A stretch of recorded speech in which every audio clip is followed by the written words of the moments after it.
नमस्कार दोस्तों, स्वागत है आपका इस सेशन में।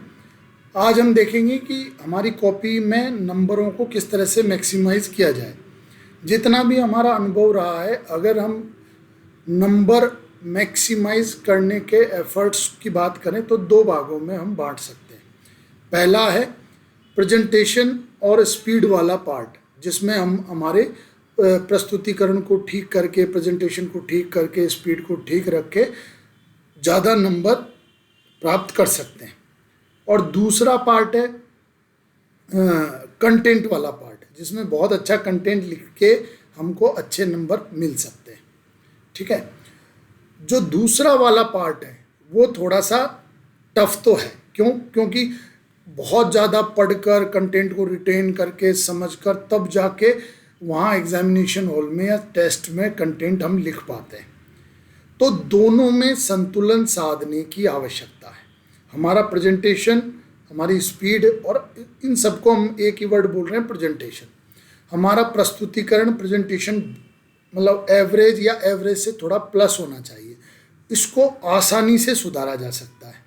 जैसे कुछ अच्छे पेन यूज़ करके सुधारा जा सकता है, लिखने में थोड़ी गैप और सिस्टम रखकर सुधारा जा सकता है ना। तो इस तरह से चीज़ें सुधारी जा सकती हैं। दूसरा, कंटेंट सुधारने में थोड़ा एफर्ट लगेगा।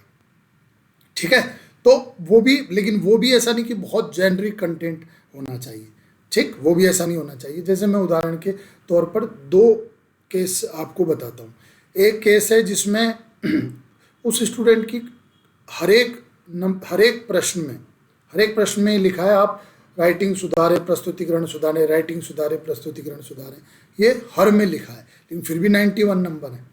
हालांकि कुछ नंबर तो मैथ्स की वजह से, पर हम चलो 10-15 नंबर माइनस भी कर दें मैथ्स की वजह से, तब भी 75 प्लस नंबर है उनके, जो कि बहुत अच्छे नंबर हैं। क्योंकि कंटेंट बहुत शानदार कंटेंट था। दूसरा एक स्टूडेंट है जिसके पॉइंट बहुत जेनरिक से हैं, लेकिन पहले से लेकर लास्ट तक बहुत अच्छा मेंटेन किया है फ्लो। ठीक है, तो ये दोनों उदाहरण हैं। आज हम एक यहाँ उदाहरण भी देखेंगे।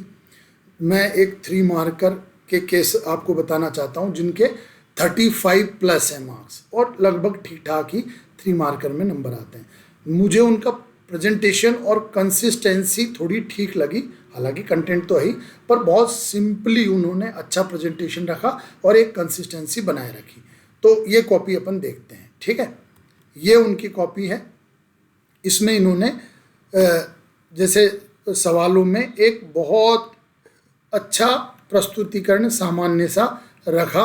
बहुत ज़्यादा इधर उधर के पॉइंट लिखने की बजाय उन्होंने जनरल पॉइंट और बहुत सरल से, मतलब थोड़े से औसत पॉइंट, जनरल से प्लस, और बहुत तरीके से, जैसे इनका लिखने का आप तरीका देखो, 1 2 3 1 2 3 1 2 3, प्रॉपर शॉर्ट में इन्होंने लिखा है ना। ऐसा नहीं कि कई बच्चे क्या करते हैं कि बड़े बड़े सेंटेंस लिखकर पूरा स्पेस ही खा जाते हैं वहाँ पर, तो और पॉइंट लिखने की जगह नहीं रहती है।